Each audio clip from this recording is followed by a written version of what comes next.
It's a rainy morning in June. Kerala, with all its blissful beauty, feels almost magical.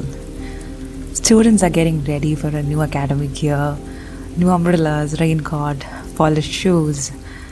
They crowd streets and school bus stops. June, for most of Kerala, is renewal, a new beginning. But for the students of Mundar Island, June marks the beginning of fear. Rain begins to flood homes. You wake up to water seeping into your bedroom. Mattresses float, utensils are stacked higher, and for the whole family, it's time to pack up again. This is Margins, a podcast where we listen closely to places that are often spoken about but rarely heard. I'm Rizmi, and today we travel to a small island in Kerala.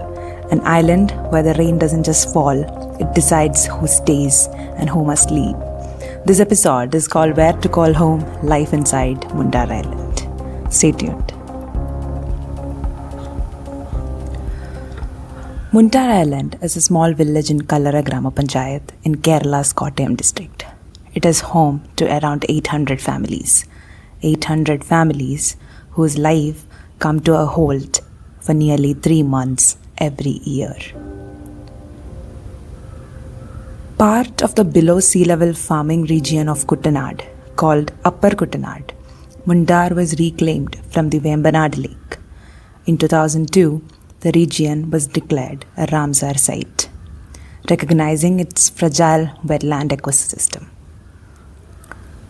Spread across nearly 2,500 acres, Mundar is a landscape of lotus-filled canals, green paddy fields, and narrow mud roads cutting through water.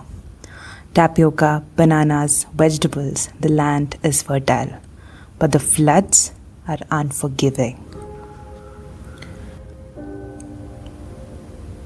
Talking to Girija, a resident of Mundar, she says the rainy season is nothing short of tragic. Families leave the island for months at a stretch because staying back simply is impossible. Let's listen to her. കുഞ്ഞെ മഴക്കാലം വന്നാൽ ഇവിടെ ഞങ്ങൾ ഇവിടുന്ന് പോകും. അത്രയും വെള്ളപ്പൊക്കമാണ് ഇവിടെ. ഞങ്ങൾക്കൊരു രക്ഷയില്ല. ഞങ്ങൾക്കിവിടെ കരക്കോട്ട് വാടകയ്ക്ക് പോകും, സ്കൂളിൽ അങ്ങനെയൊക്കെ അങ്ങ് പോകും. പിന്നെ വെള്ളം ഇറങ്ങി കഴിയുമ്പോൾ വരും. Mostly, starting in May, residents of Mundar pack their bags. They move out of the island. They shift to Kallara town outside this watery landscape. For nearly 3 months, families live in rented houses. They take up odd jobs. They wait. They wait with patience. They wait for the rain to stop, for the water to recede, for their homes to become habitable again. When they return, they clean mud-filled rooms, wash walls stained by floodwater, and begin all over again. This cycle has repeated itself for years, and slowly, uncertainty has become a routine.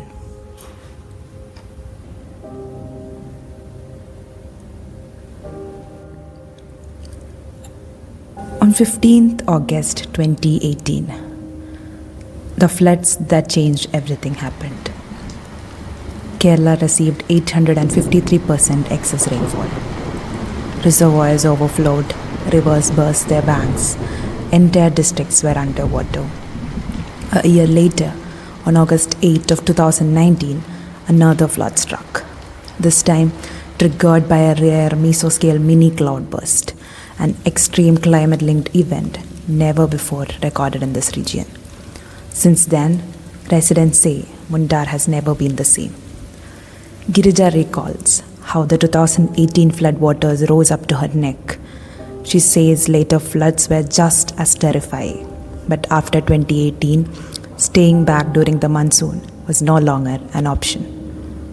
പിന്നെ 18-ലെ വെള്ളം എന്ന് പറഞ്ഞാൽ ഇത്രയുടെ മരം വന്നായിരുന്നു. ഇതൊക്കെ ഇന്ന് കഴിഞ്ഞ കൊല്ലത്തെ വെള്ളം. ആരും കാണിയല്ല, പിന്നെ പശുവൊക്കെ ഉള്ളവർ കാണും. Paddy cultivation remains the main source of income in Mundar.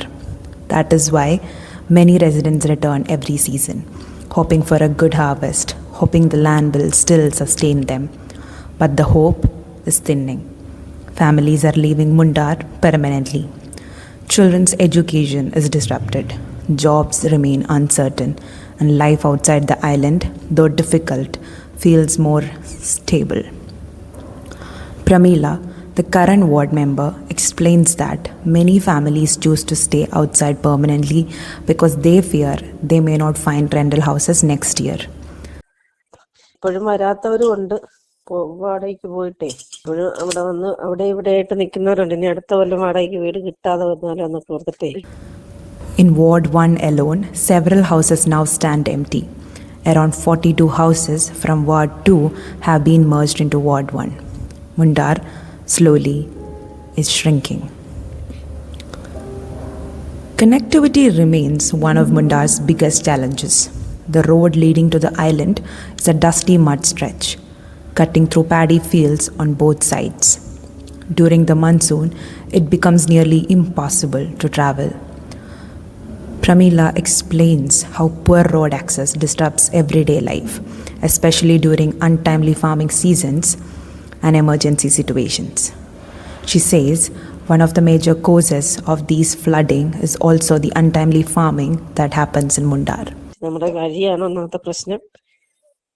പിന്നെ ഈ വെള്ളം പോകും. കൃഷിയില്ലാതെ കൃഷി സമയത്ത് തുടങ്ങാതെ സമയബന്ധിതമായിട്ട് തുടങ്ങാതെ വരുമ്പോഴാണ് വെള്ളം കയറുന്നത്. എല്ലാ പാടക്കാരും ഒരേപോലെ കൃഷി ചെയ്യുവാണെങ്കിൽ വെള്ളം അടിച്ച് പറ്റിക്കുവാണെങ്കിൽ കുഴപ്പമില്ലല്ലോ. Though road development was proposed under the KIFBI fund of the Kerala government, the project has been indefinitely delayed. Former ward member Shashikumar calls the road both a curse and a symbol of long-standing systemic neglect. According to him, over 1 year and 10 months of delays have stalled the construction. A developed road, he says, could mean at least one safe exit during flood emergencies. റോഡാണ് ഞങ്ങളുടെ ശാപം. ഒരു വർഷവും 10 മാസവും കഴിഞ്ഞു ഇതിൻ്റെ government ഓർഡറായി. എല്ലാം ഉദ്യോഗസ്ഥന്മാരാണല്ലോ, ഉദ്യോഗസ്ഥന്മാരുടെ ഭാഗത്തുള്ള വീഴ്ച. Asking Girija how the unfinished roads affect their daily life, she explains how NABARD initially took over the project and later dropped it and left it midway. ഈ റോഡ് വർഷങ്ങളായി ഇങ്ങനെ ആക്കിയിട്ടിട്ട് നബാർഡുകാർ പിടിച്ചിട്ട് അവർക്ക് അതുകൊണ്ട് മുതലാകിയല്ല, കാരണം അവരിട്ടിട്ട് പോകും. അപ്പോൾ ഇങ്ങനെ തന്നെ കിടക്കും. ഇത് എപ്പോഴത്തെ പിന്നെ വേനലാകാൻ ഈ പൊടി കണ്ടോ, മഴക്കാലമായെന്നാൽ വെള്ളം കയറി ഇങ്ങനെ കുഴഞ്ഞ് കിടക്കും. സ്കൂളിൽ പോകുന്ന എൻ്റെ കുഞ്ഞ് ഒരു രക്ഷയില്ല. Now, the community lives in limbo. When asked about children going to school, Girija says students walk wearing one set of clothes and carry another to change at school. പോകാതിരിക്കാൻ പറ്റും, ഇങ്ങനെ പോകും, വേറെ ഡ്രസ്സ് ഇട്ടുകൊണ്ട് പോകും. They change after reaching school because the roads turn into slush after flooding. Though a few buses pass through, Mundar continues to struggle for something as basic as reliable access. Land prices here are extremely low. Even those who want to leave cannot sell their land. Building cement houses is risky. The unstable soil causes the structure to tilt over time. Home here is fragile. As June approaches and dark clouds gather over Kerala skies, the people of Mundar live with a familiar fear. The fear of packing their lives into bags, locking their door and leaving once again. And the question remains, where do you call home when home disappears every monsoon?